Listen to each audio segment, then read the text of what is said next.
pieņemsim, es braucu mājās no treniņa, man atnāk īziņa, es izsaucu ātro palīdzību. Man ir sliktas domas, man tur vēl kaut kas, es domāju, domā labas domas, ko tu man stāsti. Un viņš jau man pasaka, zin kā, kad tu cilvēks esi sabrucis, gan jau kāds saprot šo klausoties arī, bet tad, kad tu esi tajā melnajā bezdibenī un tev pasaka, domā labas domas, tu vienkārši domā, ak, Jēzus, vienkārši, par ko tu runā, un tu kļūsti tik dusmīgs, jo tevi neviens nesaprot. Randiņš ar Rūdi. Manā podkāstā runāsim par to, kā attiecības ietekmē un saistās ar mentālo veselību. Sveicināti Randiņš ar Rūdi klausītāji.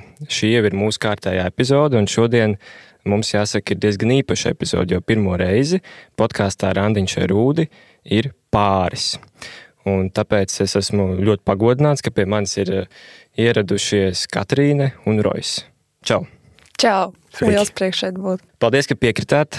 Es domāju, ka nav viegli pārim nākt uz studiju, un jāsaka godīgi, ka es pirms tam biju arī vaicājis citiem pāriem, vai negribat atnākt.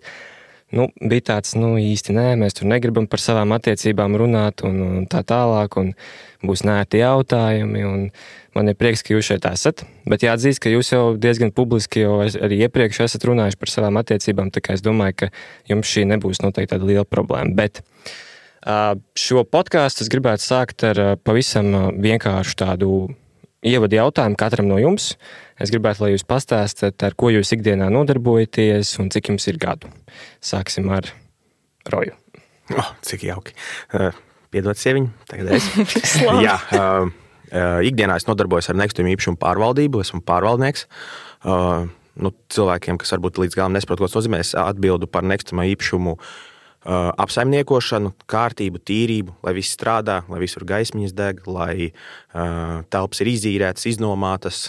Sekoju līdzi, lai vienkārši kāds rūpētos par telpām un par visu pārējo. Un gadi vēl bija jāpasaka, jā? Jā, man ir 27. Jā, kopumā tas laikam ir viss uz tavu jautājumu. Tieši tā, tagad Katrīna. Jā, man arī ir 27, un es ikdienā nodarbojos ar satura veidošanas, pārvaldu sociālo tīklu kontus grupai Instrumenti, taisu arī sev saturu, TikTokam, Instagramam, un iepriekš strādāju radio, tā bija milzīga pieredze, un tad attiecīgi es radio iepazinos arī ar instrumentiem, un tad instrumenti arī aicināja mani pievienoties viņiem, un tad tā arī ir man ikdiena, viss saistīta ar mūziku un ar satura veidošanu. Prieks dzirdēt, es ceru, ka jūs mīlat savus darbus, ka jums patīk tas, ko jūs darat, jo tas iet arī ļoti kopā ar mentālo veselību, kas ir mūsu tāda šī podkāsta tēma, un arī es pats varu no sevis pateikt, ja tu dari to, kas tev reāli no sirds patīk, tad tā tava enerģija un tava atdeve ir pavisam citādāka nekā varbūt tādā vienmuļākā darbā. Es te tieši vēlētos iestarpināt, mēs runājam, ka katrs dara to, kas viņam ir patīk un ir dzīves aicinājums, tad es laikam uzreiz pateikšu, tas nav mans dzīves aicinājums. Es nejūtu, tā kā man ir prieks redzēt, ka, piemēram, Katrīna ir sevi atradusi un sevi piepilda gan emocionāli, gan kreatīvi, gan kā dvēseliski, tad es varbūt varētu tā kā pateikt, ka es ne. Tev tā nav? Ne, galīgi nav. Viņš vēl ir meklējumos. Es vēl esmu meklējumos, un tāpēc kaut kā ir ļoti motivējoši redzēt to, ka Katrīna dara, rada bauda, un es cīnos, izdzīvoju. Jā, Instagramā. Tas ir viņas Instagramā rakstīts. Tāpēc, tu tieši runāji, ka tas ir jābauda, jājūtas labāk par to visu, un man tā nav. Es teiktu, ka es arī sev meklēju, un, piemēram, es arī aizgāju studēt uz juristiem, un es domāju, tagad es strādāšu birojos, būšu tur kruķdžeks uzvalciņā, bet sapratu, ka tas galīgi nav priekš manis, un te es esmu tagad pie mikrofona, un šeit es jūtu, ka tā kā šis ir jau kaut kas jau tāds tuvāks tam manam aicinājumam, ko es gribētu darīt, turklāt arī runāt par tēmu, kas, manuprāt, ir ļoti tāda svarīga, aktuāla un nepieciešama šajā laikā.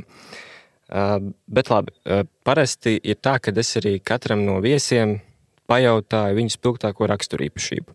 Šoreiz es gan nejautāšu jums katram, kāda ir jūsu spilgtākā īpašība, bet es gribētu saprast, kā jūs raksturot sevi kā pāri, kas ir tas, kā katrs no jums raksturo jūsu šo te savienību. Tu gribi sākt vai man sākt? Tu jau teici, ka tev mājās jau bija sagatavota atbildi un ka tu mani pārsteigsi. Un tad lūdzu, es gaidu. Godīgi, ja man būtu jāraksturo mūsu attiecības, mēs kā pāris, es teiktu tādi pilnīgi pretstati. Mūsu attiecības, mēs kaut kādā ziņā viens otru visu laiku papildinām, jo mūsu intereses, mūsu kaut kādas patikas, mūsu gaumes, es nezinu daudz cilvēks, kam būtu tik pretēji. Bet tas tā kā nav slikti. Es to nevēlos pateikt to, ka mēs neko nevaram atrast kopīgi un neko. Bet vienkārši tas, ka mēs papildinām viens otru, vājās vietas, interešu laukus un tā kā paplašinām. Piemēram, kaut tā pati mūzikas gaume. Katrīna strādā ar grupiem instrumenti. Godīgi es neklausos tādu mūziku. Un tas ir normāli. Un tāpēc es uzskatu, ka mūsu attiecību lielākais raksturojums ir pretstati. Kas kaut kādā veidā pretstati pievelk un kaut kā viens otru papildina. Es gribētu laikam palikt pie vārda pretstati. Jā, un, protams, es gribēju teikt precīzi to pašu, tikai es gribēju teikt nevis pretstati, bet pretpoli, bet vienalga tas ir tas pats. Un, jā, man liekas, ka tā mūsu pāru būšana ir tā, ka mēs esam katrs pats par sevi, un tā tas arī, manuprāt, būtu jābūt attiecībās, ka mēs katrs esam kā personība, un tad mēs sanākam kopā, un tad mēs papildinam viens otru. Un tāds ir arī tas mūsu stāsts, ka viņš ir sporta pasaulē, viņš ir finanšu guru, viņš investē, viņš visu kaut ko dara šajās jomās, un es esmu tas mākslinieks cilvēks, un tad mēs sanākam, un jā, mums katram ir sava pasaule, tas ir ok, bet tad ir arī tā mūsu kopējā pasaule, mums ir mūsu mīļais sunīts Karo, mēs dodamies dabas pastaigās, visādās braucam uz jūru, ejam pirtīs, un tās lietas, kas mums patīk, esot kopā. Un, jā, man liekas, es labāku atbalstu, kā Roju nevar iedomāties vispār sev, un viņš vienkārši ir tas, kas arī, jā, gan mani papildina, gan vienkārši, jā, mēs esam pretpoli, bet mēs esam tik ļoti ideāli viens otram, un man par to ir baigi prieks. Pretpoli pievelks, tas ir ļoti zināms likums, tā tas strādā arī attiecībās. Visdrīzāk es varu arī, teiksim, no savas pieredzes pateikt, ka man vislabāk arī iet ar cilvēkiem, kas, ar meitenēm, kas ir pilnīgi pretējs man. Un tās ir bijušas labākās pieredzes. Ja tas cilvēks ir līdzīgs man, tad tur vairāk ir strīdi, kašķi un visādas tādas lietas. Un man nepārāk tas tā kā patīk. Bet cik ilgi jūs esat kopā šobrīd? 8 gadus. Jā, 4. septembrī apritēja 8 gadi. Mēs iepazināmies pirmajā universitātes dienā. LU bija pirms, tā sanāca pirms Aristoteles ir tāds LU pasākums. Un tad tajā dienā mēs sanācām LU pagalmā un mūs sadalīja grupiņās un mūs iedalīja vienā grupiņā. Un mums ļoti labi gāja. Un nākamajā dienā atnākot uz pirmo lekciju, mēs vienkārši ieraudzījām viens otru un bija tāds, hei, varbūt sēžam kopā. Un bija tāds, ok. Un tā mēs sasēdāmies un sēžam vēl joprojām arī tagad šeit studijā. Es vienmēr atcerēšos, mēs arī tikko nesenīt, man liekas, 2-3 dienas apakaļ mašīnā braucot runājam, ka dzīve sastāv no tādām nejaušībām. Bet īsti nejaušība jau nekad nav. Es dzīvoju pēc tāda principa, ka nejaušības nav. Viss, kam ir jānotiek, notiksies. Un ja mēs tinam atpakaļ to iepazīšanās stāstu, tur bija tik daudz nejaušības. Viens no mums varēja neatnākt uz to pirms Aristotela. Kāds varēja iedalīt citās grupās mūsu. Tas varēja notikt. Zin kā, ir tik daudz dažādu nianšu, un es vienkārši esmu tik pateicīgs, ka dzīve ir tā sastājusies, un šodien mēs esam šeit ar tevi podkāstā. Esmu tik pateicīgs visam, kas ir pa vidam noticies, tāpēc man ir liels prieks, ka mūsu 8 gadu stāsts turpinās, un es domāju, būs vēl ļoti, ļoti ilgs. Līdz galam. Jā. Prieks dzirdēt. Šajā podkāstā pirmo reizi tāda mīlestība šeit ir jāsaka. Nē, zin kā, es bišķīt uztraucos arī par klausītājiem, lai tas nav tāds sierīgais tas stāsts, ka mums te viss ir ideāli, bet līdz tam mēs tiksim. Jā, bet vienkārši es gribu, lai klausītāji šobrīd neatslēdzās no tās domas, šitie pārāk jau par daudz, bet vienkārši tā ir. Tā mēs dzīvojam, es tā kā neko nepiepušķoju, baigi. Jā, bet jūs iepazināties universitātē. Jā. Tad sanāk, jūs studējāt vienu to pašu? Jā. 1 gadu. Vienu gadu, jā. Rojas iepazinās mani un izdomāja nevajag studijas. Nomainīt kaut ko dzīvē. Jā. No Latvijas universitātes aizgāju uz Rīgas Tehnisko universitāti. Bet mēs palikām kopā, jā. Bet gadiņu mēs nomācījāmies kopā. Kas bija tas virziens, kur jūs sākāt studēt? Vadības zinības. Un pēc tam jau tas tur pārvērtās, es aizgāju uz mārketinga novirzienu un attiecīgi Rojas palika gadu kā vadības zinība eksperts. Tad es aizgāju uz Rīgas Tehnisko universitāti, nekustamo īpašumu pārvaldību, mācījos. kas varbūt šobrīd, atskatoties uz to, varbūt nebija pareizais lēmums. Jā, bet šis podcasts nav par izglītības lēmumiem. Jā. Tas ir tīri, lai vizualizētu to jūsu stāstu, kā jūs iepazināties un kā jūs satikāties tajā vienā skolas solā. Sanāk, ka jūs jau uzreiz jūtāt, ka kaut kas ir. Nereāli. Tur bija visādi tie pasākumu uzdevumi, kas bija jādara.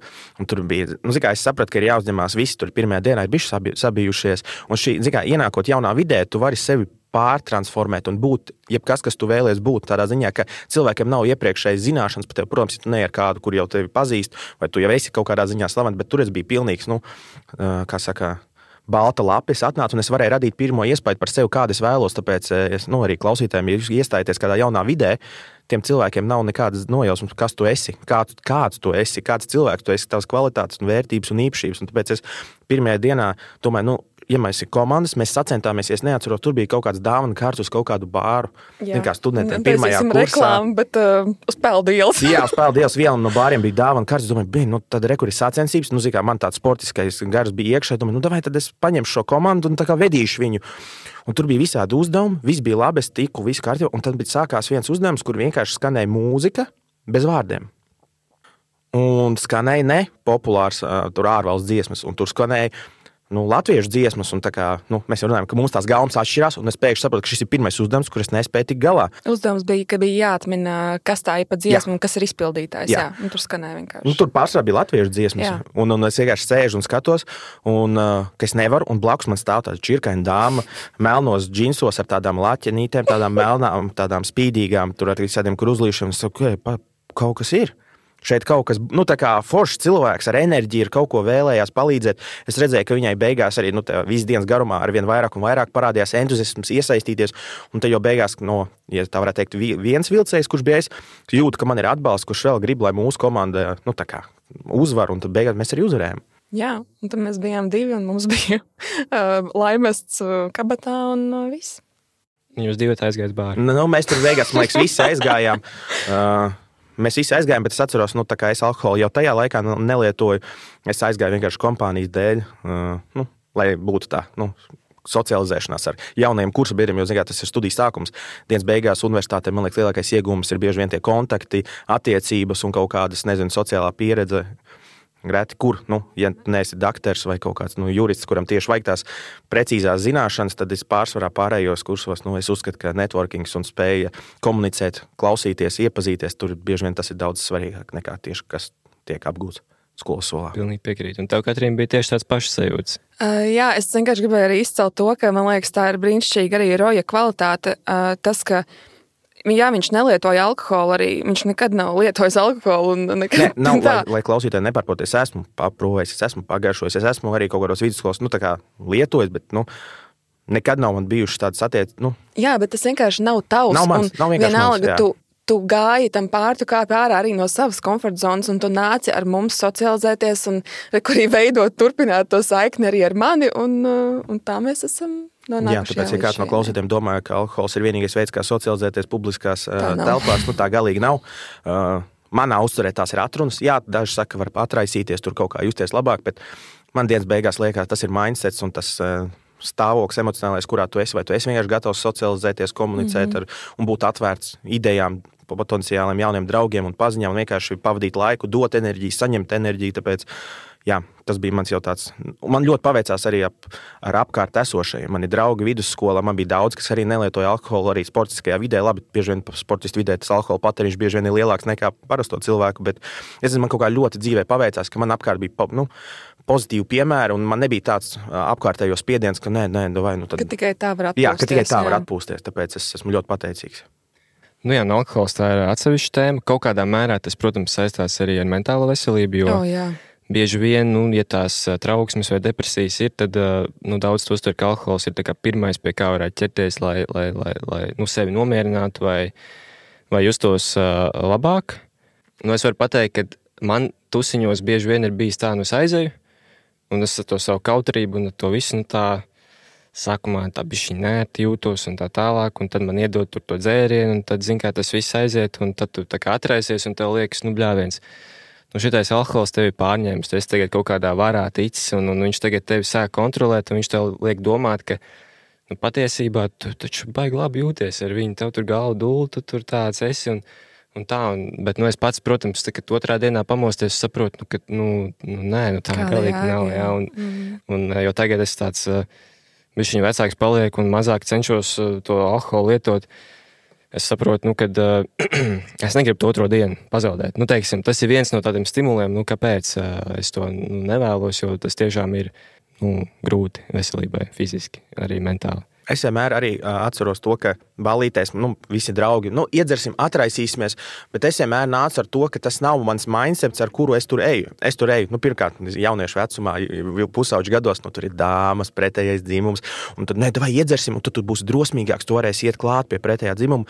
Bet es nezinu, mēs bijām vairāk, mums bija tāda trijotne ar čomiem, kur viens, tā kā es īpaši nelietoju alkoholu, un es skatījos, ka viņš kā piemērs, viņš bija šī širminiekā, es atvainojos par tādu vulgāru vārdu, bet viņš tiešām bez robežām gāja skaidrā prātā vienkārši pie meitenēm klāt, un man bija vienkārši acu priekšā piemērs, bet rekur nevajag alkoholu, lai atraisītos, lai būtu interesantam, enerģiskam, meitenēm interesantam pirmkārt, un tādā ziņā... Es saprotu, ko tu saki, tas ir normāli, es domāju, ka daudziem ir tāds pats doma gājiens, bet es vienmēr biju pie tā noskaņojuma, ka dienas beigās es esmu tas, kurš diktē noteikumus, es gribu, lai man ir jautri, tātad es būšu jautrs, es jokošos, es runāšu, es nezinu, kaut kā izklaidēšu, es būšu varbūt āksts, un bieži vien cilvēki vienkārši domāja, ka es esmu alkohola reibumā. Tas bija skaidrs, pilnīgi 100%, un tāpēc bieži vien, tu nedzeri? Man likās, ka tu esi pilnīgi, tā kā jau ciet, un nē, tas vienkārši esmu labā noskaņojumā. Es gribētu arī piebilst šajā aspektā un pavēršot nedaudz to atkal uz attiecību pusi, ka man tas tieši arī nošarmēja, ka viņš nelieto alkoholu, jo man liekas, ka ļoti daudziem varētu tā būt, ka ģimenēs ir bijušas problēmas ar alkoholu, un tas, ka es beidzot satiku puisi, kas nelieto un kurš varētu neieviest mūsu potenciālajā nākotnes ģimenē alkoholismu un agresiju un vardarbību vispārējo, man tas likās ļoti vērā ņemami un unikāli, jo es nebiju tādu citu puisi satikusi. Un, jā, man tas ir aktuāli, jo man ģimenē ir bijušas ļoti liels problēmas. Un, jā, tā kā Rojs man likās mans ideālais. Un es tiešām priecājos, ka viņš tāds bija un vēl joprojām ir. Vairāk šādi piemēri mēs runājam par tieši alkohola nelietošanu, jo skaidrs, ka mūsu sabiedrībā, mēs tomēr palēnām, bet nodzeramies. Jā, tāpēc es saku forši, ka tev ir tāds podkāsts, kur mēs runājam par šīm lietām un aktualizējam to, ka ir arī alternatīvas, var balēties, tusēties, socializēties arī bez viskaut kā, un tas vienkārši, par to ir jārunā. Es domāju arī tas, ka daudzi vienkārši nemaz nezin, ka tā var arī būt, nelietot, jo dienas beigās, kad es pateicu, ka es nedzeru, kur Katīnai bija pārsteigums, nezinu, tur draugiem vidusskolā, vēl kaut kur arī bija pārsteigums, kā, tu baigais sportists esi, tagad olimpiskais, tur olimpietis, saka, nē, tāds nav īsti mērķis, bet vienkārši tas, ka par to ir jārunā, un sociālais spiediens, uz tiem cilvēkiem bieži vien ir, es to varu godīgi pateikt, tie, kas nedzer, bieži vien tiek, tā kā, nezinu, neapcelt, jā, kas tu necieni mani? Jā, necieni mani, tu negribi, tā kā jā, bet par to ir jārunā, un tāpēc es esmu ļoti priecīgs, ka mēs šobrīd varam runāt šajos skaistos mikrofonos, skaistajā studijā, lai cilvēki dzird un klausās un pārdomā lietas varbūt. Tieši tā, bet novirzīsimies nedaudz no tā alkohola. Jā. Pāriesim pie mentālās veselības, tā ir ļoti būtiska tēma. Šajā podkāstā mēs viņu tā kā liekam kopā ar to attiecību topiku, bet kā jūs katrs pats vērtējat savu šo mentālo veselību? Šobrīd kādi jums ir bijuši agrāk tās sajūtas un pastāstiet lūdzu. Daļa iespējams jau zina, un daļa jau jūs esat stāstījuši savos tiktokos, bet kaut kādu mazu ieskatu, un šeit laikam jāsaka ar Katrīnu. Jā, labi, tad es tie, kas nezin. Man viss sabruka brutāli. Es sabruku vienā dienā pirmkārt, un tas notika 22. gada 5. jūnijā. Es tiešām no tās Katrīnas, kas bija, es vienmēr saku to salīdzinājumu puķīt saulīti, tas tā kā, es tiešām tāda biju enerģijas pilna, vienmēr pozitīva un viss baigi labi. Un tad vienkārši vienā dienā no manis pazuda pilnīgi viss. Un man gribējās lekt ārā, nezinu, pa logu, es gribēju izskriet priekšā mašīnām, jebko izdarīt, lai beigtu savu dzīvi. Un tas bija šausmīgs, vienkārši briesmīgs periods, un es teiktu, ka tas visbriesmīgākais bija kādus 3 mēnešus, visu to vasaru, un es neko arī nedarīju tajā brīdī, es biju aizgājusi arī no darba un paņēmusi universitātē akadēmisko, un respektīvi vispār es noslēdzos no pasaules, un tiešām priecājos, ka vispār esmu dzīva un ka izgāju tam visam cauri. Bet jā, ja salīdzina to drausmīgo periodu ar mega depresiju, visām trauksmēm, depersonalizāciju, derealizāciju, ar visu pēc kārtas, tad tagad ir, ja toreiz bija 100% slikti, tad tagad es teiktu, ka kādi, vidēji tā dienā kādi varbūt 20% vēl ir tādi jocīgie trauksmes un kaut kādas pēkšņas nesaprotamas bailes no kaut kā un arī ik pa brīdim ienāk tāda domā, kas būtu, ja stulītās, nezinu, tiešām atkal izlaktu pa logu vai nomirtu ne no kurienes. Bet tas, protams, tās ir tādas absurdas domas, bet tu viņas vispār nekontrolē un tev pašam baili no viņām. Jā, bet tagad ir 100 reizes labāk, un es zinu, ka ar katru dienu paliek labāk, un dzīve paliek arvien krāsaināka atkal. Es atkal kļūstu par to puķīti saulīti, un jā, bet ir dīvaini arī tas fakts, ka es, piemēram, principā neatceros, kā bija, kad bija pilnīgi labi, un ka es neizjūtu nekādas šīs dīvainās emocionālās, problēmas, un jā, bet es ļoti ceru, ka es kādu dienu satikšu atkal to Katrīni. Un, lai arī, protams, tagad esmu pilnīgi citādāk un es esmu augusi nereāli kā cilvēks arī. Un es esmu par šo, īstenībā arī, kas ir interesanti, par šo šausmīgi melno laiku, es īstenībā esmu atradusi arī sevi. Piemēram, tas, ko es tagad daru ar savu darbu un viss, tas ir tas, kas mani piepilda un kur es jūtos pareizi un labi. Jā, tas tieši ir noticis brīdī, kad es salūzu. Un varbūt tas tāds kaut kāds bija veids, kā es izvilkos no tās bedres ārā, vienkārši atrodot savu to nodarbi. Un citam tas ir kaut kāds varbūt sports, tā kā viņš noteikti arī pats pateiks, bet tas, kas katram ir kaut kas viņam ļauj justies labi. Un man tas ir mans darbs, un viņam tas atkal ir sports. Un, jā, tā kā toreiz bija 100% slikti 22. gadā vēl, un tagad ir kādi 20% problēmas palikušas. Mēs atgriezīsimies vēl pie tā stāsta, bet Roy, tagad kā tu pats vērtē savu mentālo veselību, vai tev arī ir bijušas kaut kādas izteiktas problēmas?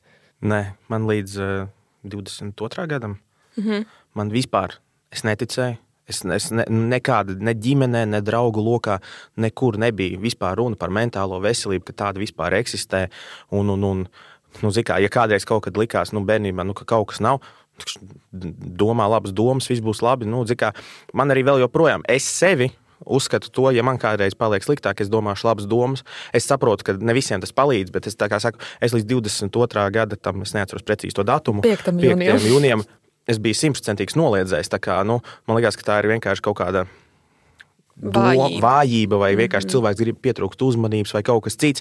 Un es tagad ļoti atvainojos visu priekšā, ka man tādas domas vispār bija, jo Katrīna man pavēra acis uz šo pasauli un izglītojusi, tāpēc kaut kādā ziņā, ja arī kāda pāri vai, īpaši, man liekas, bieži vien vīriešiem ir grūtāk par to runāt, tāpēc arī kāds vīrietis šo klausās, tā kā iedziļināties, klausīties līdzi, jo kopā pēdējā laikā es arī jūtu, labi, ir kaut kādas grūtāki brīži, sliktāks garastāvoklis, tāpēc, bet līdz galam laikam es varu teikt, ka man nav problēmas ar šo, jo, es vēl joprojām uzskatu, ja man ir sliktāks garastāvoklis, sliktāks domas, es domāšu labākas domas.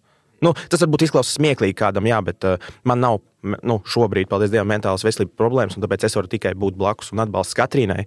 Un man strādā tas, ka ja man ir slikts garstāvoklis vai kaut kur darbā bēdīgāk, vai vienkārši uznāk, pelēkāks laiks ārā, visi mēs paliekam tādi sagruzītāk, nāk ziema, kaut kas darbā neiet, sportā kaut kas nesanāk, un tad es jūtu, ka ir tāds, melnāks periods, bet es to neuzskatu, ka tā ir depresija vai kaut kas, sliktāks garstāvoklis. Tāpēc man īsti, kā pašam, ka es būtu kaut ko izjūts, izbaudījis, īsti nav. Un, kad tikko skatījāmies, ir Talants TV3, tur bija tas mūks, tas viens džekiņš, ja es nezinu, vai jūs esat redzējuši vai nē, tur tas mūks bija tāds, kurš varēja stāvēt uz rokām, tur kaut kāds būt, tur austrum tās kultūras piekūpēs, un viņš teica, ka viņš kādreiz bijis melno domu čempions. Un es tieši Katrīnai jūtu, ka varbūt es pēdējā laikā esmu tāds melno domu čempions, bet es nekādā ziņā nejūtu, ka man būtu tieši mentālas veselības problēma, ka es esmu melno domu čempions pagaidām, bet tieši no mentālas veselības es īsti nevaru neko atzīmēt, pateikt. Varbūt tikai kā blakus esošais cilvēkam, kam ir grūtāk. Man ir tiešām liels prieks dzirdēt arī, ka tu nenosauc šo savu periodu par depresiju, jo man liekas, ka ļoti daudz cilvēki izmanto šos vārdus vienkārši tāpat vien, jo viņam tas liekas, ka tas ir stilīgi vai ko, man depresija, man tur trauksme, bet kurā brīdī cilvēks jauc vienkārši stresainu situāciju ar trauksmi vai to, ka tev ir kaut kas bēdīgs, noticis, ka tev ir depresija, tā kā es tiešām saku no visas sirds un dziļumiem, nedod Dievs piedzīvot depresiju un trauksmi, tā ir ikdienas šausmīga. Tad divas lietas, kas šausmīgi bojā ikdienu un vispār būšanu sevī un arī attiecībās un ģimenē un draugu starpā vispār. Un tāpēc es esmu priecīga, ka tu neizmanto šo arī savu kaut kādu brīdi un nesauc to par depresiju. Tu vienkārši apzinies to, ka tās vienkārši melnas domas šobrīd. Slikts noskaņojums, slikts garastāvoklis, sliktāks vienkārši kaut kāds posms dzīvē, jo es uzskatu, ka mūsu dzīve iet kā pa viļņiem augšā lejā. Tā, kad ir slikti lejā, tu zini, ka pēc kāda laiciņa tu būsi augšā. Cik ātri, cik ilgi vai cik sāpīgi tas process notiek, to mēs nekad nevaram zināt. Un tāpēc man arī nepatīk arī tāpēc jokoties. Bieži vien mēs dzirdam, man ir rudens depresija, vai pat tagad ir, man liekas, tas komiņš šovs rudens depresija, kur ir Renārs Zeltiņš un Baibs Ipnieks un citi, viņi tur jokojās par rudens depresiju. Zin kā, tas ir smieklīgi, visi jautri un forši, bet tas ir tādas lietas, manuprāt, kas tie, kas to nav piedzīvojuši, es nevaru runāt kā cilvēki, kas to ir, bet vienkārši man liekas, ja es to būtu piedzīvojis, es negribētu, lai kāds cilvēks tā viegli mētājās ar tādām frāzēm, man šobrīd depresija. Man tur nezinu, kaut kas neiet, man depresija tagad, rudens depresija. Tā kā, man liekas, tie ir tādi termini, kas ir tādi. Ko mētāties, tas tā mētājās apkārt īsti līdz galam neizprotot, un tieši tāpēc ir forši, ka atkal pumpēšu tev riepas, ja mēs tā varētu teikt, ka tāpēc ir šis podcasts, lai runātu par šīm lietām, par to, ka tās ir problēmas un ka nevar tā viegli viņam pārskriet pāri, pasmieties, rudens depresija vai domāsim labas domas. Tas ir, jo tiem, kam ir tā problēma, viņi nevar no viņas izkāpt tik viegli kā no tās sauktās rudens depresijas, jo tas tiešām ir kaut kāds vienkārši noskaņojums, kas mums ir sliktāks tajā brīdī, ko var ietekmēt gan laikapstākļi, gan kaut kāds laika maiņas vai nezinu, darbs vai vienkārši draugi, radi, attiecības, finansiālais stāvoklis, politika. Jā, ir arī cilvēki, kuri pasaka, uzspīdēja saule, man beidzās depresija. Ja tev tā kā ir depresija, tev viņa nebeigsies, tāpēc, ka tev uzspīdēja saule. Tas tā tīri vienkāršot runājot, jā. Bet tu, Katrīna, minēji datumu, konkrētu datumu, kad tu minēji, ka pagriezās dzīve pilnībā. Kas mainījās tajā datumā tieši, jo parasti, līdz šim es tā neesmu dzirdējis konkrēti kaut kāds datums, bet šis liekas interesanti, kas tieši tajā brīdī bija tāds izmaiņu faktors. Jā, tas ir vispār ļoti interesanti, jo es pat arī, protams, nezināju, kā var tā būt, ka vienā dienā kaut kas tāds notiek. Man bija iepriekš bijušas panikas lēkmes, un es zināju, ka labi, viņa atnāk, tur 5-10 minūtes, un bezmazliet tad tu jau esi atpakaļ realitātē, un viss ir atkal, tu dzīvo skaisti. Jā, bet tad es piedzīvoju, es arī saucu to dienu kā tādu panikas lēkmi, kur nekad nebeidzās, un es paliku tajā šausmīgajā trīceklī un šausmīgi melnajās domās. Un tad, protams, man bija jautājumi, kā tas var būt, ka vienā dienā tas viss sākās. Tad es tur sāku iet uz terapiju, protams, es dzēru visādas zāles un ko tik nedarīju. Bet tāpatās, tas likās jocīgi. Un tad tagad šogad, kas ir 24. gada janvārs, man bija pirmkārt labi. Man bija Covids vēl. Es dabūju Covidu 24. gada pašā sākumā. Jauno gadu mēs sagaidījām, man bija Covids. Un tad pēc tā Covida man 2 nedēļas vēlāk sāka šausmīgi sāpēt visa āda. Es nevarēju sev pieskarties, nevarēju uzvilkt drēbes, es nevarēju ne sēdēt, neko vispār darīt, man sāpēja āda. Man bija tāds, es meklēju, protams, Googlē, kur tad citur un TikTokā, kas tas tāds varētu būt. Un es atradu, ka tā varētu būt neirologa kaut kāda kompetence. Un tad es aizgāju pie neirologa, sāku pa visu šo runāt, tad mēs nonācām jau līdz tam, ka es arī stāstīju, ka, kad es biju mazāka, man bija 2 reizes meningīts, kas ir smadzeņu apvalka iekaisums, un tad tā mēs visu runājam par galvas sāpēm, par trauksmēm, visu pārējo, un viņam bija tāds, bet Katrīna, tev ir herpes vīrus, un man bija tāds, kāds herpes vīrus, tā kā herpa ir vienkārši pumpa uz lūpas vai kaut kas tāds, un viņš tāds saka, nē, herpes vīrus var būt arī iekšējs, viņš var būt nervu sistēmā un tā, un man bija tāds, viņš izklausās ļoti pārliecināts, tad uzreiz man aizsūtīja uz analīzēm, un tur bija skaidrs, es tur vienkārši biju kosmosā ar tiem sarkanajiem cipariem. Un tad mēs beigās atklājām, ka tas ir herpes vīrus, un viņš arī teica, ja tu dabū vīrusu, tev var vienā dienā sabrukt vispār visa mentālā veselība un tā. Un tad tagad mēs visu laiku tā arī mani čekojam.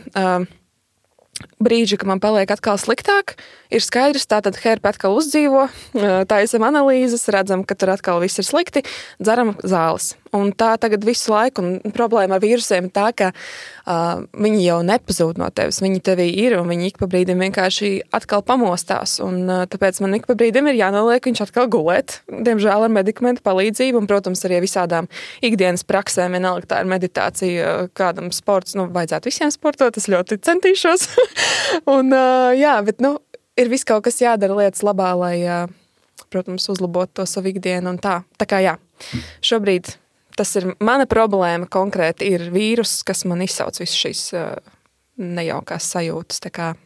Tāpēc ir tas datums. Ja es varētu kaut ko bišķīt tā kā piebilst, klausītāji, es nezinu, es kā no malas skatītājs šim visam procesam, ieteiktu varbūt uzreiz nelieciet Google visus savus simptomus un uzreiz neticiet pirmajam, kas tur lec ārā, jo tāda praksē bieži vien nenoved pie pareizā rezultāta. Tikai tagad nomainot bišķi tēmas, bišķi vieglākās. Jā, bet man ir noved. Jā, viņi noved, kas beigās ir forši, bet man arī es teicu, man vienreiz krūtīs kaut kas tur vilka, iegooglējām, ko izrādījās, ka tur ir sirdskaulas problēmas, es aizskrēju pēc sievas rekomendācijas Google profesionālā pārvaldītājs, aizskrēju uz Rīgas pirmo slimnīcu pie kardiologa, viņš tur skatās un vienkārši ņird par to, ka es esmu atnācis, samaksājis naudu uz Google kaut kādām simptomiem. Viņš saka, beidz, tev vienkārši jāizmēr tas, jāizdara tas un jāpačeko bišķi tas. Uz ko es to vēlējos bišķi tādā vieglākā noskaņā. Google simptomi nevienmēr ir pareizi, vienmēr tur atbildes nebūs visām problēmām, tā kā ir ļoti jābūt kritiski spējīgi izvērtēt vai vispār sniegta atbilde, tīpaši TikTokos, Google, es nezinu, kaut kādos citos meklēšanas portālos, cik ļoti aktuāla informācija attiecam ir tieši tev. Protams, ja ir vēlme meklēt palīdzību, noteikti internets ir viena no pirmajām vietām, kur to var darīt, bet ļoti izvērtējam, ko mēs tur rakstam un kādos avotos, cik uzticami un tā kā jēdzīgi ir tie visi avoti. Jā, es tīri pa savu to pieredzi, man tiešām vienkārši sāpēja āda un es nevarēju iebraukt, kas pie vēl tas tāds ir. Protams, Tāpēc es vienkārši meklēju, googlēju, kādu man vajag ārstu un līdz ar to es aizgāju pie neirologa un tā mēs sākām dzīvot labāk. Tālūk. Par to Google man arī agrāk patīk googlēt, bet tas vienmēr iedzina man vēl lielākā stresā. Jo tur nāc ārā viss kaut kas tāds, ko tur bez maz vai karot jāliek nost. Jā. Un tāpēc šobrīd es vairs necenšos to darīt. Es vienkārši pat aiznoju pie ģimenes ārsta vai nezinu, pie kāda cita speciālista, ja es jūtu, ka kaut kas nav īsti ok. Tāpēc es gribētu piebilst, ka ir ļoti jābūt svarīgi, ka tev ir ģimenes ārsts, kuram tu uzticies, kurš reāli iedziļinās, jo tas nav nekādā ziņā pārmetums ārstiem. Es saprotu, atalgojums noslodze bieži vien vienkārši zināšanas daudziem nav, ir tīpaši varbūt tieši vecāka gājuma ģimenes ārstiem, kas varbūt ir no vecās skolas. Tas nav pat nekādā ziņā pārmetums dakteriem, bet vienkārši tas, ka bieži vien ģimenes ārstam ir tik daudz problēmas, ko viņš risina ikdienā, ka varbūt tas, ka man ir sliktas domas, nezinu, kaut kādi citi noskaņojumi, garastāvokļi, varbūt viņam nereģistrējās kā ļoti svarīga prioritāte ārstējamo pacientu, nezinu, sarakstā, lai iedziļinātos. Tieši tā, es jau bieži arī esmu saņēmis, un tev viss ir galvā. Jā, tāpēc es tieši saku, ka ir jābūt spējam pašam arī saprast to, cik ļoti uzticam ir informācija, cik ļoti viņš ir iedziļinājies tavās lietās, jo bieži vien es arī, es redzēju, ka Katrīna kaut ko raksta, saņem atbildes, un es bieži vien tā ceļu, ka, man no malas, es, protams, nevaru neko ieteikt, vienkārši tas, ka, liekas, tur izstāst, ka nav iedziļinājis, vai Katrīna uztaisīja, nezinu, tik daudz asins analīzes, ka beigās viens daktors, kurš iedziļinājās, tas pats neirologs, ir vienkārši papildus ķeksīt ielicis vienā no 100 asins analīzēm, par kur viņi iztērēs milzīgu naudu. Un beigās vienu ķeksīti papildus būtu uztaisīts pirmajā asins analīzē. Tas būtu laiks, skaidrs, nauda un vienkārši veselība būtu bišķīti ietelpīta. Tādā ziņā, tāpēc es saku, man nav īsti ieteikums, vienkārši sekojam līdzi un, Un ir jāatrod savs ārsts. Man tas reku, tev pašam ir ģimenes ārsts, vai ne? Man šobrīd tas ir tas pats neirologs, ar kuru es pat WhatsAppā sarakstos, un man sliktāk vai ko, mēs visu arī attālināti. Jā, bet arī varbūt tieši jāizstāv dakteru. Bieži vien dakteriem nerakstam WhatsAppā, tur vienkārši viņi nav jūs draugi. Tā ir mūsu noruna. Katram ir savas norunas, katrs ir sava arī kompensācija, jo dakteri arī ir cilvēki, kuriem ir laiks, darba laiks, un viņa zināšanas arī maksā naudu un laiku, un viņa emocionālo kapacitāti, kur viņš iesaistās. Un veselība tieši tā, un tāpēc esam respektējam dakterus un meklējam katrs savu risinājumu. Tieši tā. Randiņš ar Rūdi. Katrīna, par to mentālo veselību, tu minēji, ka tu dzēri arī visādas zāles, tas ir antidepresanti un tādas lietas, tad to arī apmeklēji psihiatru? Jā, psihiatru, psihoterapeitu, psihologu, visus pēc kārtas. Un kāda bija pieredze pie šiem speciālistiem? Vispār ļoti laba, un es arī gribētu pateikt tagad publiski to, ka man liekas, ļoti daudz cilvēku nezina to, ka mums katram ir pieejamas 10 konsultācijas ar psihologu, valsts apmaksāts piedevām. Un tas vienkārši ir, man tas bija tā, ka man vajadzēja šo palīdzību, un es rakstīju savai ģimenes ārstei, un viņi man iedeva nosūtījumu, un es ar to nosūtījumu varu dabūt 10 bezmaksas psihologa konsultācijas. Un tad es arī tā darīju, es aizgāju uz 10 reizēm pie vienas psihoterapeitas, mēs ar viņu strādājām, un tad beigās tās nebija vairs tikai 10 reizes, tad jau es pie viņas arī paliku, un tad mēs kaut kādu apmēram gadu katru nedēļu tikāmies, un bija ļoti labi. Un jā, tagad es neeju nekur vairāk, bet tik pa brīdim liekas, ka varbūt vajadzētu atsākt. Bet jā, tā ir ne tikai medikamentoza terapija, tā ir arī vispārīgi tāda terapija ar cilvēkiem, ar sarunām. Internetā ir pieejams saraksts ar visām vietām, kas ir akreditēts, kur var tās 10 reizes izlietot. Un tas arī ļauj iespēju, kas pamainīt, ja tu tās 10 reizes tu aizēji pirmajā reizē, saproti, ka tas varbūt nav terapeits priekš tevis. Es neesmu bijis. Es vienkārši tā, lai cilvēki daži neaizdomājas, ka tu nav obligāti 10 pie viena jāiztērē. Tu vari atrast to speciālistu vai tieši to cilvēku pretī, kurš ar tevi sēdēs un strādās, kurš ir tavs cilvēks. Jā, man ir arī ļoti žēl, ka es arī esmu dzirdējis, ka ir cilvēki, kuri saka, ka viņi gribētu iet terapijā, bet viņiem nav naudas. Vai, tas ir, protams, dārgs process, un tas ir ilgstošs process, un tas prasa daudz līdzekļus, bet ir šīs 10 reizes, un ļoti daudz par tām nezinu. Tāpēc, mums katram ir tiesības aiziet pie savas ģimenes ārsta un palūgt šo nosūtījumu. Sākt savu ceļu uz tādu labāku būšanu. Es pats personīgi arī nezināju, ka tāda iespēja pastāv. Tālūk. Es visu laiku bet es jau pie psihologa eju jau no bērnības, un tāpēc šobrīd man laikam, es esmu atradzis jau to savu speciālistu, ar to man nav vēlmes meklēt jaunu, bet es noteikti zinu, ka ir cilvēki, kas gribētu iet, un ir tādi, kas aiziet un pirmajā reizē ļoti slikti pieredzi. Viņi saka, tas bija drausmīgi. Ja? Viņi jūtas ļoti slikti pēc tās konsultācijas, un tad viņiem pilnībā pazūd. Tad ticība tam psihologam vai psihoterapeitam vai psihiatram, atkarībā pie kāda speciālista viņš gājis. Un ir tādi, kas arī izraksta kaut kādas zāles, un tās zāles pilnībā arī izmaina kaut kā to viņa stāvokli, un tad arī ir tā sajūta, ka rodas vēl lielāka neticība tam speciālistam, un tāpēc te ir tas svarīgi, ka to arī nomainīt, kas ir ļoti būtiski, un es domāju, ka jāieklausās mūsu klausītājiem, ja jums ir tāda problēma, atceramies, ka mēs varam nomainīt to savu terapeitu, ja mēs jūtam, ka viņš līdz galam negrib iedziļināties mūsu problēmā. Jo tās pieredzes tiešām ir dažādas, arī pats esmu dzirdējis.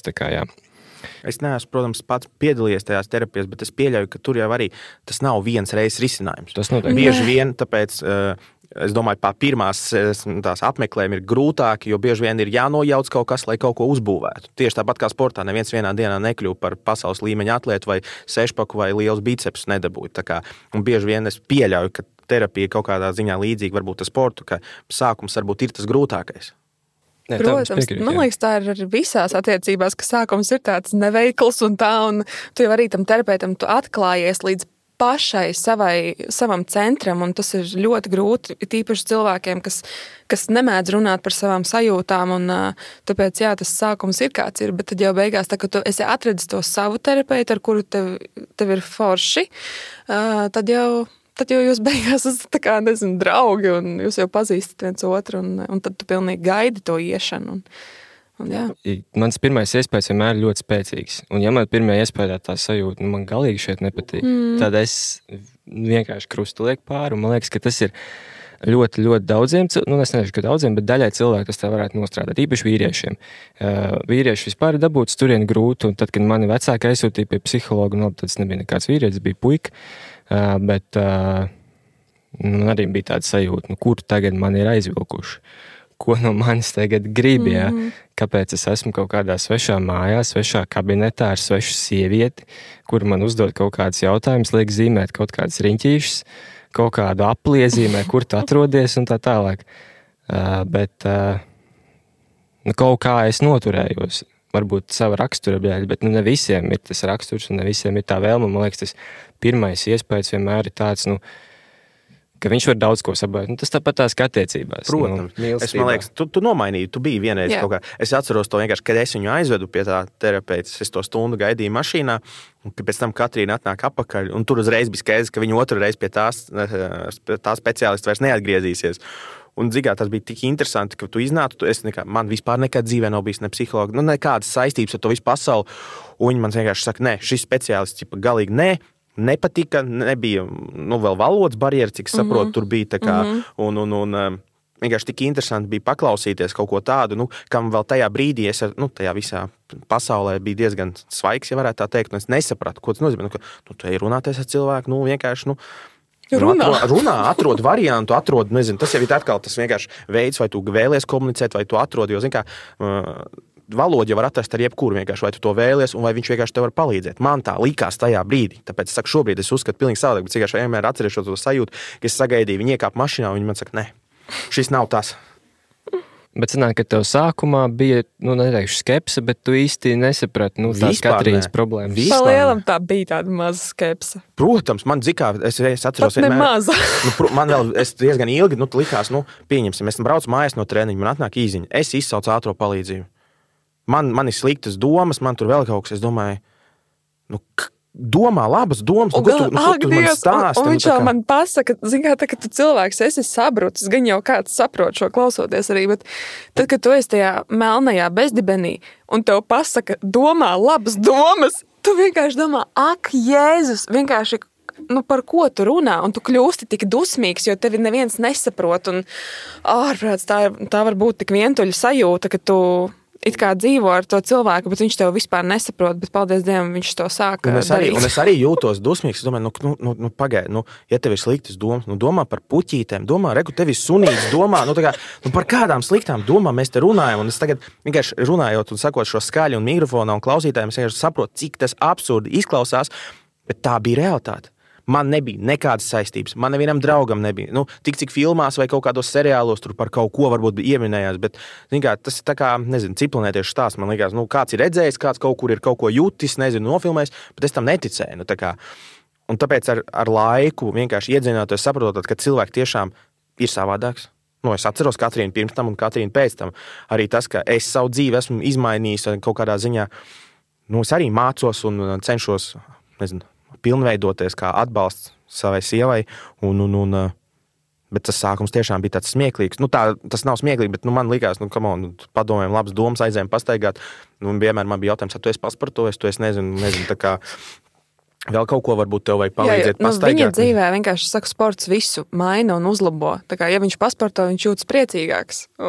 Bet man tas tā nenotiek. Varbūt arī tas, kas varbūt man ir noturējis kaut kādā ziņā uz pozitīvās takas, jo sports ir bijis diezgan liela man dzīves sastāvdaļa. Piemēram, šobrīd man ir salauzts plaukst locītavā viens kauliņš, un es nevaru sportot 2 vai pat 3 mēnešus nevarēšu sportot. Un es jūtu, ka tagad es esmu melno domu čempions, un man paliek grūtāk, bet es vēl joprojām saku, es padomāšu labas domas, nezinu, satikšos ar sievu, aiziesim ar sunīti, nezinu, vēl kaut ko, kaut kādā ziņā tā cīnīšos ar savām melnajām domām, un es, protams, saprotu, ka man nav nekāds mentāls veselības problēmas, bet tas ir kaut kādā ziņā sports un fiziskas aktivitātes, tā spēja izlādēt visu, kas ir sakrājies, nezinu, izsvīst arī visus ļaunos, nezinu, toksīnus, kas ir bijuši iekšā vai kaut kādas, vienkārši pabūt citā vidē, atslēgties no ikdienas rutīnas un gūt kaut kādu arī baudu no tā visa. Tāpēc es saku, ja kādam varbūt nodara, mans sports ir tas, kas man notur pareizās taciņas. Nē, es piekritīšu, jo mans sports arī palīdz. Vismaz tā savākt sevi. Es neteikšu, ka viņš man palīdz pilnībā novērst trauksmi un tā tālāk, bet tenis ļoti palīdz. Jā, tenis ir tas sporta veids, kurā gan es varu teikt. Ja es uz džimu aizēju, tur es vēl kaut kā, uzliec austiņas, tad tu esi, bet tenisā tu ļoti nofokusējies uz to sitienu, uz nākamo bumiņu, tev nav laika ne par ko domāt, un viss tu pēc tam izēji, tu esi izrubījies, un boks arī, starp citu, ļoti labi. Tur jau tā lieta, katram savs, tāpēc es arī biju ļoti iestājos par to, lai Katrīna atrod to savu kaut kādu sporta veidu, jo sporta veidu mūsdienās ir tik daudz, ir lētāk, ir dārgāk, ir arī bezmaksas sporta veidi, kā kaut vai tikai skriešana, un tāpēc es saku, ka sporta ir tik daudz, nav jāiet kaut kādos ekstrēmos un kaut kādās, tādos pārspīlētos daudzumos, bet vienkārši ir jāatrod kaut kāda veids, kur tu spēj izkustināt savu ķermeni, savu sirsniņu, kaut es vienmēr saku Katrīnai, sports ir labi, bet vai tu esi nosvīdus, vai tu esi tā kā, sirsniņu pasitusies vairāk, jo, piemēram, tagad mums ir golfs. Mēs atradām golfu, ko mēs spēlējam kopā. Tas varbūt nav tāds klasisks sporta veids, kur tu svīsti un tu kaut kādu kardio slodzi turi, bet tādā laikā tas ir laiks svaigā dabā, kustoties, pabavdot laiku kopā. Pēdus mēs kopā spēlējām. Pēdels man ļoti patika arī. Tur es muguru bišķiņu sačakarēju un peldēt man ļoti patika. Jā, bet tāpēc es kā tāds sporta pasaules entuziasts, es vienkārši ļoti esmu par to, lai Katrīna ar savām mentālās veselības problēmām atrod to kaut kādu savu sporta veidu. Tas ir vienmēr, ja viņai saka, kaut vai mājās, tu esi pavingrojis uz paklājiņu, tu esi pastaipījusies, tu esi kaut kādu, kaut vai jogu, dienas beigās vienalga, tāpēc es vienmēr viņai, kad viņa atnāk, man šodien tāda grūtāka diena, man ir sliktāks noskaņojums, vai tieši kaut kāds nāk virsū melnais kaut kas. Es vienmēr jautājums, tu esi pasportojis, tu esi pastaigājis, pa svaigu gaisu, tā kā kustība. Manā uztverē tas ir viena no labākajām zālēm.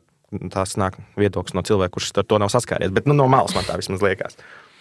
Bet kā jūs to sākuma posmu pārvarējāt? Tajā brīdī, kad sākās tās problēmas, jo bija tā, ka vienā no iepriekšējām epizodēm arī viena meitene runāja, man bija slikti mentāli, tur varbūt ne tik kritiski, bet arī tur trauksme un otra puse nevēlas tevi saprast, vai vienkārši nesaprot tevi, bet viņa vairāk tā otra puse jau pat brūk virsū kaut kādā mērā, Un, beigās tas rezultāts bija tāds, kāds bija. Viņi katrs aizgāja savu pusi, bet kā jūs tikāt tam pāri, tam nezinu, kaut kādiem pirmajiem mēnešiem, kur jau jūs noteikti viens otru nesapratāt?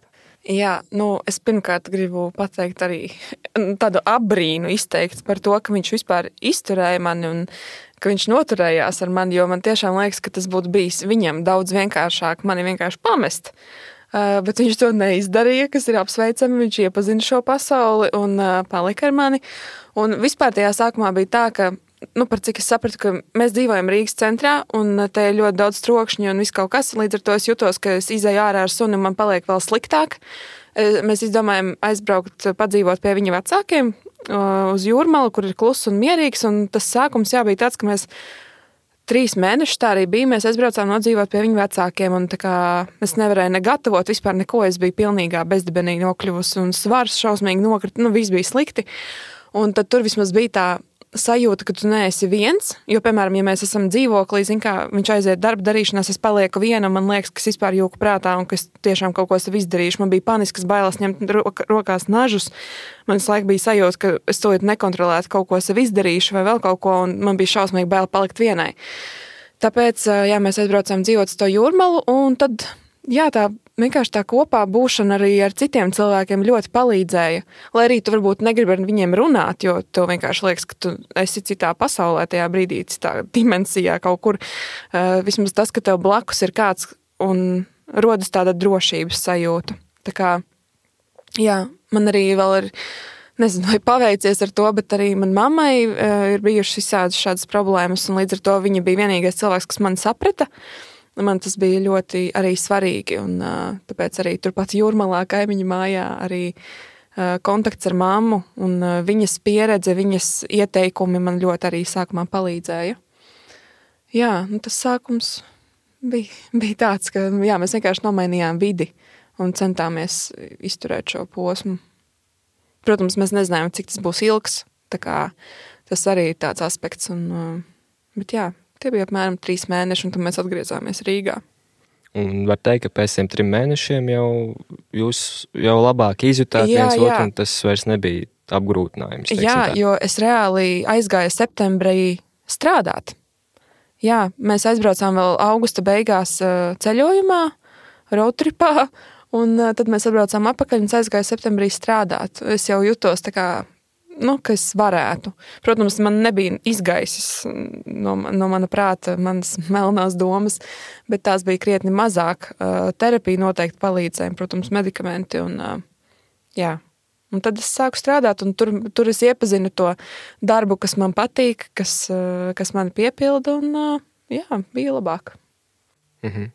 Es atceros to sākuma posmu. Protams, ka skepsi ļoti ilgi pavadīja. Man likās, kas tas par pārspīlējumu, kāpēc ātrie jāsauc, kāpēc viņi jau tāpat tev neko izdot, Bolderians tur baigi iedot nevar. Man jau likās, kas te notiekās? Tas ir kaut kāds uzmanības trūkums vai kaut kādi vēl, ka es esmu prom no mājām vakarā. Es bieži vien vainoju kaut kādā ziņā varbūt sevi, ka es varētu būt vairāk mājās, ka es varētu vairāk piedalīties, bet es saprotu, ka tas ir problēmas, tas ir jārisina, un tā kā es to cilvēku mīlu, es esmu gatavs darīt praktiski visu, lai viņam paliek labāk, jo es zinu pirmkārt, kāds viņš var būt bez šīm problēmām, un saprotot to, ka es jūtos to, ka mēs tajā brīdī nebijām precēti un tā, bet es jūtu, ka tā ir mūsu ģimene, mūsu tā kā kopība, mums ir arī suns, tad tā ir mūsu ģimene, un saprot, ja kādam no ģimenes paliek sliktāk, mēs darīsim visu, lai palīdzētu un uzlabotu. Protams, mēs pārvācāmies atpakaļ pie maniem vecākiem. Sanāk, tieši vasarā mēs padzīvojam pie vecākiem, un es kaut kādā divatā runāju ar savu mammu, kurai arī nav bijušas, mūsu ģimenē tādas problēmas īsti nevienam nav, varbūt neviens īsti pat nav runājis, un es runāju ar mammu, un arī sākumā mana mamma bija skeptiska. Mana mamma arī, kas viņai tur ir, ko viņa tur, kas viņai uzmanība tur, ko viņa tur izdomā. Bet arī tāpēc es saku, ir ļoti svarīgi runāt par tām lietām, jo daudz cilvēku vienkārši nezin. Es biju tāds, mana ģimene bija tāda, mums apkārt nebija tādu piemēru, kam pat vienkārši parunāties un vienkārši izprast to līdz galam. Un tāpēc, pagāja laiks, kamēr es sapratu, kā arī mums bija sarunas, ko darīt. Piemēram, ja es redzu, ka cilvēkiem paliek slikti, kā man palīdzēt, ko es varu piedāvāt. Kā pirmajā brīdī man bija, es tev atnesīšu ūdeni, būs labi. Domā, labas domas būs labi. Jā, jo tas ir ļoti interesanti, jo katram cilvēkam ir arī sava tā vajadzīgā aprūpe tajā mirklī, tā var teikt, jo citam tieši gribās palikt vienam, citam gribās tieši, lai ir drošības sajūta, lai kāds ir blakus, vai ne, un tā, un tāpēc viņam bija tādi labi jautājumi, un viņš man prasīja, kā viņam man palīdzēt, man atkal bija vajadzīgs tā būšana blakus, lai es, jūtos droši. Nevis viena, bet lai es esmu ar viņu kaut kā kopā. Viņš mans drošības plecs. Jā, tāpēc, ka man kā cilvēkam no bija svarīgi izprast, ko es varu darīt, kā to darīt un kā varbūt mazināt to ikdienas kaut kādus kairinājumus. Ja viens no kairinājumiem bija šī trauksmainā vide pilsētas centrā, mēs viņu nomainam, saprotam, kā mēs, savācamies, kā mēs arī bildojam mūsu nākotnē tālāko dzīvi, jo šobrīd mēs esam atpakaļ Rīgas centrā dzīvojam. Tā kā, mēs esam atpakaļ tur, kur mēs bijām, bet jau citā stāvoklī šobrīd stadijā, ka viņi var ar to tikt galā, menedžēt un turpināt cīnīties. Jā, bet tas sākums, kad mēs atgriezāmies Rīgā, man bija ļoti smags, tāpēc, ka es iespēru uz kājas apakaļ dzīvoklī, un tu atceries to pēdējo dienu, kad tu tur biji, tad, kad tu biji viszemākajā savā punktā, un es attaisu to dzīvokli un vaļā atveru durvis, un es skatos uz to dīvānu, kurus miru nost, kur man ātrie nāca tur mērīt, sirdi pārbaudīt un vēl sazinu ko, un ārvēc, cik tas bija šķērmas tādas sajūtas, atgriezties mājās, un tad kādu labu, es teiktu, arī pāris mēnešus, līdz es jutos atkal droši mājās, un sapratu, ka te viss ir kārtībā, ka neatgriezīsies tas bubulis varbūt un tā, bet atgriešanās bija ļoti grūta vispār. Bet sanāk, kad pakāpeniski jūs sākāt ar vien labāk saprast viens otru, tu sāki saprast, kā labāk palīdzēt Katrīnai, savukārt Katrīna saprat, ko vajag no Roja tajā brīdī, lai tā situācija kļūtu labāk. Tātad tev bija nepieciešams tas atbalsts, tev bija nepieciešams, ka Rojas ir tev blakām, bet, protams, ir arī citas situācijas, kad, kā arī man iepriekš vienā no epizodēm minēja, tajā brīdī es gribēju palikt viena. Un tad otra puse to tā kā nerespektēja. Arī ir tādas situācijas, jo tā kā visu laiku lien virsū ar tiem jautājumiem, bet ir tā, ka otrai pusē tā kā negribās. Tā kā šeit arī katram jāsaprot pašam ir laikam, kā tajā situācijā viņam justies labāk, vai viņš grib ielīst pilnībā sevi un tad izlaist caur sevi ārā to visu, vai arī tieši ar to palīdzību, ar jautājumiem sajusties, ka tev blakus ir kāds cilvēks, kas reāli var palīdzēt, un ka tu tagad ar to paliec tā kā stiprāks. Jā, man liekas, mums vienkārši mūsu atslēga ir komunikācija, un mēs vienmēr esam izrunājuši visu, un tāpēc ir ļoti svarīgi zināt, kas tam otram cilvēkam notiek galvā, un arī par strīdiem runājot, mums strīdu vienkārši nav. Jo mēs vienmēr visu izrunājam. Tu nedrīkst iet gulēt, ja tu neesi izrunājis lietas, tas vienkārši nav ok. Spēja komunicēt, tas ir pats svarīgākais, jo, kā tu jau minēji, ir cilvēki, kam vajag kopā, kādam nevajag kopā, un tas ir īpaši kā man, kam cilvēkam, kuram nav problēmas, nepadarīt to par sevi. Saprast, ka otrs cilvēks mokās, viņam ir grūti, viņam vajag palīdzēt. Ja viņam palīdzēs vienam pašam pabūt, tad tas ir jādara. Jo bieži vien, manuprāt, arī cilvēki, īpaši es sākumā uztvēru, ka tas ir ar mani saistīts, ka it's about me, kā saka, ka viņa negrib būt ar mani, varbūt tas ir kaut kāds, varbūt veids, kā viņa grib ar mani izšķirties, varbūt viņa grib kaut ko, tā kā es jau bieži vien sāku šaustīt sevi, ka varbūt es kaut ko daru nepareizi, varbūt varbūt kādam tā ir, ka tas pārnieks dara tas, kas varbūt triggero tieši to, kas izraisa visas šīs lietas, bet tāpēc ir tik svarīgi runāties. Ja viņai bija vide, mēs mainām vidi. Ja viņai gribās ar mani pabūt kopā, varbūt es neaiziešu to treniņu, palieku mājās. Varbūt, ja viņa grib, pabūt tieši viena, es aizbraucu, es padzīvoju pie vecākiem. Vienkārši man bija svarīgi atrast to, kas strādā un palīdz tam šī situācijā, tam cilvēkam. Un tāpēc arī ir svarīgi vēlme gribēt to atrisināt, jo kā jau Katrīna teica, es domāju, daudz vienkāršāk būtu pateikt, Katrīna, navai, čau, turies, un tālāk tu pati par sevi, bet, zin kā, manā galvā tādas opcijas nebija. Es mīlu to cilvēku, es vēlos, lai viņam ir labāk, un ja šis ir vienkārši vilnis, kā es jau runāju, viņveidu trajektorija mūsu kopējās attiecībās, tad, ja mēs esam vilnītim apakšā, mēs drīz brauksim augšā un būs atkal labi. Bet, ja es pareizi saprotu, jūs esat precēts pāris. Jā. Un jūs apprecējāties pēc šī Jā. visa? Tad varētu Tāpēc tas bija vispār fenomens kaut kāds, ko viņš mani bildināja tajās šausmās vispār iekšā esot. Jā. Es vienmēr atcerēšos, tagad mums iet jau 2. gads mūsu laulībai. Janvārī būs 2, jā. Janvārī būs 2. Es atcerēšos vienmēr pirmā gada jubilejas, tos notikumus, kas bija izdomājis, ka es pārsteigšu sievu. Viņa ir čirkaini, jo šobrīd nav video, ja kāds nezin, kā Katrīnai ir mata, viņa ir čirkaini mata, un es domāju, mēs esam gadu kopā, būs smieklīgi, ja es aiziešu un ilgi viņas ielikšu, tā kā fake čirkas ielikšu, neīstas, un es arī palikšu čirkains, un tad tas būs kā joks, ka uz gadu jubilejas skaties, mēs gadu dzīvojam jau laulībā, un kur man ar mati iet uz spirālīt, un visi iet uz īso. Tas bija kā joks, un es sēžu pie tas frizieris, kas to dara, un man vienkārši zvana telefons. Es zvanu, es uzliku uz netraucēt. Zvana. Es domāju, labi, es ar galvu tajā izlietnē esmu, un tur kaut kas notiekās, ilgs process, un es pēc tam paņemu telefonu, un tur ir 8 zvani no Katrīnas, tur ir kaut kādas 20 īziņas, un beigās es redzu tikai pēdējo īziņu. Es braucu uz slimnīcu. Es esmu ar ātriem, es braucu uz slimnīcu. Man tāds, kas te tagad notiek? Es tikko no mājas gāju ārā. Viss bija, tā kā mēs taču ēdām brokastis, es tā kā teicu, davai, čau, es būšu pēc tam. Uz darbu mani aizvedu, man liekas. Uz darbu es aizvedu, jā, un pēkšņi kaut kas ir noteicis 45 minūšu griezumā vai stundas, kad man sieva ir ātrajā palīdzībā uz slimnīcu. Protams, tad sākās pārmetums sev, bet vienkārši tas bija tas, ka tas viss tik ātri nomainījās, visa tā situācija, ka pēkšņi viss ir labi, mums ir kāzu jubileja nākošajā dienā, un es gatavoju pārsteigumu līdz momentam, ka es jau skrienu uz, kas tā bija pa Stradiņas slimnīcā? Jā. Stradiņas slimnīcā meklēju, kur viņa ir, lai nakts vidū, jo tā, kad jau pieņemšana ir beigusies, viņai nav ne lādētāji, ne ēdiens, nekas nav, viņu tur neviens neaprūp, jo, es nezinu, tas nav pārmetums slimnīcā, es ticu, ka tajā brīdī ir arī prioritāts, ka ja kaulam kāds salauž kāju un kauls skatās ārā, tad skaidrs, ka tur vajag palīdzēt ātrāk. Bet es vienkārši saprotu, ka man atbilžu nav, es neko nesaprotu, mana sieva ir kaut kur tūlīt izlādāsies telefons, un es skrienu pa to Stradiņas slimnīcu, meklēju kaut kādas durvis, kur var ieiet iekšā, iedot viņai lādētāju, un tad, jā, tas vienkārši vienmēr atcerēšos, es neatceros, kāpēc es šo sāku stāstīt.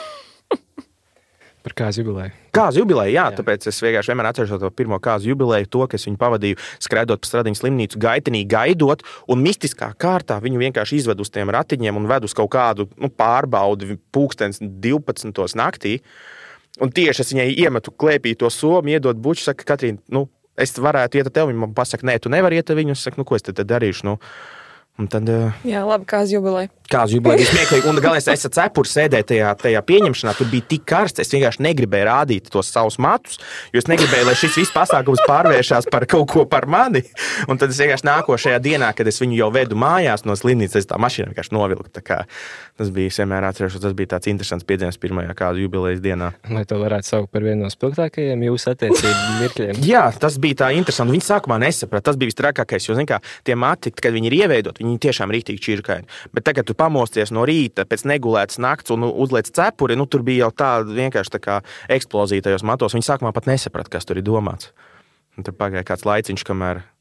Bet jā, mēs esam precēts pāris, un viņš mani bildināja 2 mēnešus pēc tam, ka man viss bija sācies tas mans burbulis. Un tas man likās arī tā ļoti iespaidīgi, ka tas tiešām parāda to, ka viņš ir gatavs visam iet cauri ar mani, un lai arī cik traki būtu. Jā, un arī tieši precoties, arī pēc tam, tagad jau būdami laulībā, mums ir arī vienošanās, ka mēs, tā kā es saku, nejokojamies par depresijām, par kaut kādām rudens lietām, mums ir tieši tāpat, mēs nejokojam savā starpā, tu man pametīsi, vai tu izšķirsimies, vai vēl kaut ko.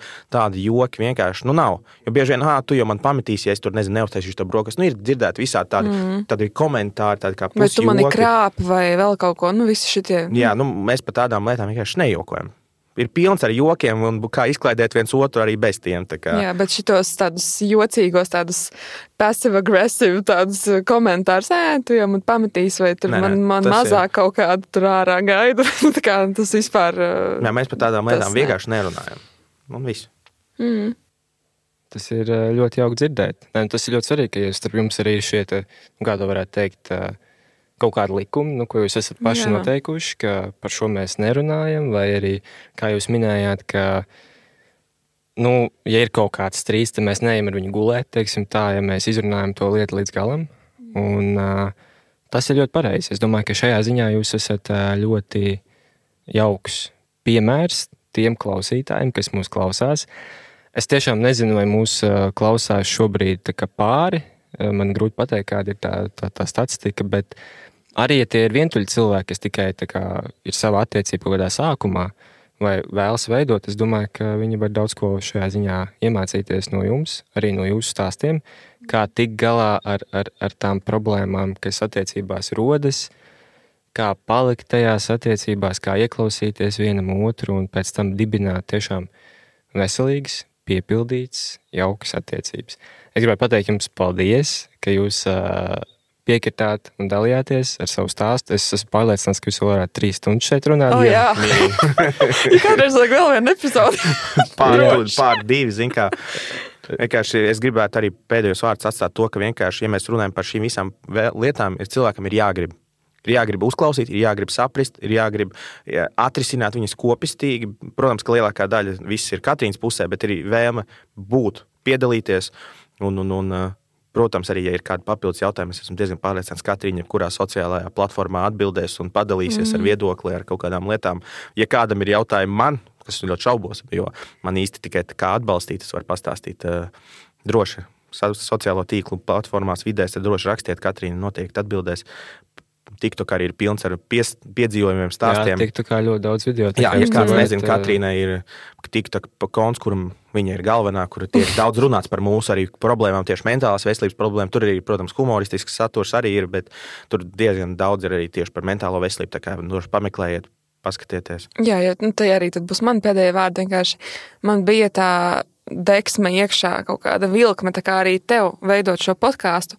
Man likās, ka ir jārunā par šīm tēmām, un ir tik daudz cilvēki, kuri tur sevī un sēž mājās vienkārši un dzīvo ar savām trauksmēm un depresijām un vispārējo un jūtas nesaprasti, tad es ar savu TikToku arī raudot kamerā, man vispār nav ne kauns, ne baila, neko. Es parādu to, ka tas ir ok un ka tu neesi viens. Un tas, cik es esmu saņēmusi pateicības vēstules no cilvēkiem un tiešām arī uz ielas apskāviens un vispārējo par to, ka es par to runāju, tas ir ļoti nozīmīgi citiem. Un jā, tā kā paldies arī tev. Paldies tev, ka tu mūs uzaicināji. Paldies, ka tu par to runā.